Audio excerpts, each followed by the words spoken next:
And welcome back. Well, when you dream about building your own home, a lot of fun comes from adding cool features. Yeah, but if you're not careful with the plan or the budget, you could have some expensive mistakes on your hands. And here to help keep your house a dream and not turn it into a nightmare is Rachel Schwab. She's from the Equitable Bank. Great to see you. Nice to see you too. Because it's good to have fun, but you don't want to go overboard. That's right. One of the biggest mistakes that people make is not planning appropriately for their space. Right. So unless you have this unlimited budget, which we all wish we had, you're going to have let's say 2,000, 2,500, 3,000 square feet. Make sure you plan those properly. Make sure you have enough closet space and storage space and nooks and things like that that you need to put things in.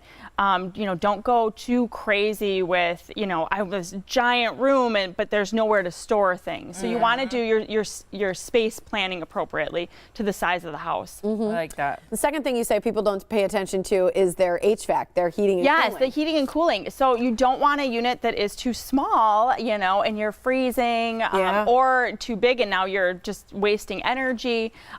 Depending on the size of your home and the way your HVAC is set up, maybe you want to do zoning, you want to pay attention to certain types of filters that you could have, because that is a huge, huge thing for the comfort of the home if you think about it. Absolutely. Yeah, I mean, it seems like, because it's a behind the scenes, you don't see it, it's not sexy, but it's really, really important. Right. Yeah. Another potential problem, and I like that you point this one out, is not enough light. Because I think especially here in Wisconsin, and any home perhaps, having enough light is good for just your overall quality of life. Yeah, it is. You want to make sure that you are looking at the lot that you've purchased and where it's light coming, where's the house going to sit on the lot during different times of the day, what kind of light might be coming in your house. Make sure you have windows in the right places and plenty of them. Lots of outlets, lots of lighting, whether it be overhead or sconces, things like that. Lighting is so important just for your mood and the comfort of your house again. Yeah, I like that. You also say underused or specialty rooms, and we teased the fact that maybe that gym is not the right thing to add. What do you think about that? Well, unless you are already working out at home all the time and that's what you do, I don't know, it's my New Year's resolution, so I'm going to build a gym in my new house. Right. And then you have a really expensive, messy closet. Right. It can be very idealistic. Right. So think about the space that the same with a game room, You might think, oh, this is really great. I'm going to make this, buy all these, pool table, a foosball. And it gets used once a year or whatever. Well, is that really the best use of that space and of the money that you spent in it? Maybe a home office that also doubles as a guest room, or even a game room that can double as a guest room. Using that space, smartly and thinking about multiple ways that you could use things like a bonus room. I like that. Little spacing. Another thing that's important that people sometimes don't think through is the flow or the placement of rooms in the house. Right. The placement of rooms, where do you want the master bedroom? Where do you want the powder room? Do you really want the powder room the door of it in line with your kitchen or or where are you looking in when the door's open? True. Where do you want the garage coming in from the garage?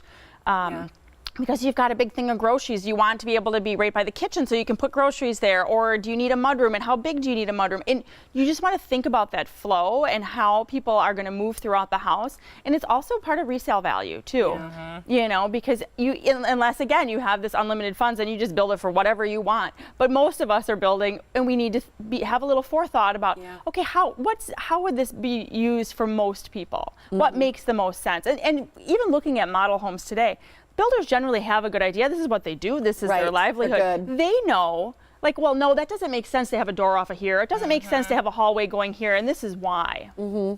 Another thing you guys do is construction loans, right? So when people are thinking of doing all these different things, they can meet with you about that. Absolutely. So we have experts that do construction loans all the time, and Equitable offers a single close construction loan, which means it's one closing, one set of closing costs, one loan.